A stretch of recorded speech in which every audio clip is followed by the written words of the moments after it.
Hello everyone, and welcome to TIFF TV. I'm Teddy Mitchner of House of Photography, and this is week number 3 for learning your DSLR, getting to know your DSLR. And last week we talked about the history of photography, so we want to continue that talk this week.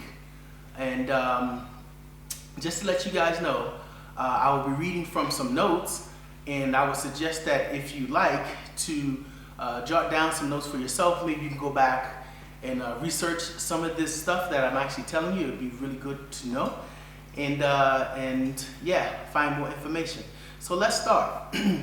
So, first century 965 AD, Ahisen invents the first pinhole camera called the camera obscura. Now, last week we talked about that, so if you've missed last week's video, I would suggest that you also go back and check that so you can understand what exactly, who is Ahisen first of all, and what he did for cameras.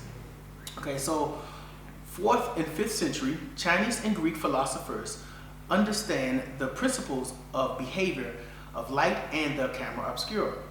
In the 17th century, Sir Isaac Newton discovers that white light was made up of many colors. And we can kind of see that that is pretty much true. When we look out after a rainy day, we see kind of like the mist of the rain or whatever that is actually still in the air, and then the light of the sun actually shines through it. And what do we get? We actually get the rainbow. So that light, that white light that's coming from the sun, is actually shining through the water molecules that's kind of acting like a glass in a sense, that gives you the rainbow color. Okay.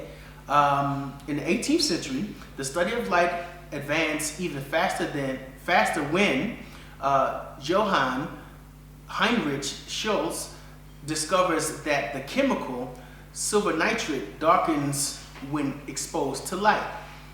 In the 19th century, in 1827, using the camera obscura, Joseph Niepce, I can work with me on that, I can't even say his name right, but Joseph Niepce takes the first photograph using silver nitrate. However, this had to be exposed to light for 8 hours, and it faded later on. In 1837, improvements was made when Louis Daguerre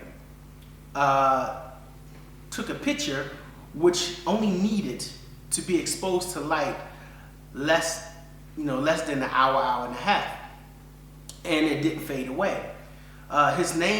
He named this method of photography Daguerre type. Because of his advancement, Louis Daguerre is considered the inventor of modern photography. He collaborates with his fellow Frenchman, country guy, Niepce. I'm trying to pronounce that, but he basically collaborates with him to approve their creation, and it was commercially introduced in 1839, a date generally accepted as the birth of the year of practical photography. Now, this picture that you're going to see is basically the Boulevard de Temple, a Daguerre type made by Louis Daguerre in 1838, is generally accepted as the earliest photo to include people. Evidently, back then it was hard to actually take pictures of people because people moved, and you were, for having such a long exposure that was taking place, if a person moved, which we all know of today, that if a person moved and you're using long exposure, the person can look very blurry, or they can actually even disappear from the scene. Okay, in 1840s, the metal-based Daguerre type process soon had some competition from the paper-based Carlo type negative and salt print process invented by William Tauber. Later innovations reduced the required photography exposure from minutes to seconds, and eventually to a small fraction of a second.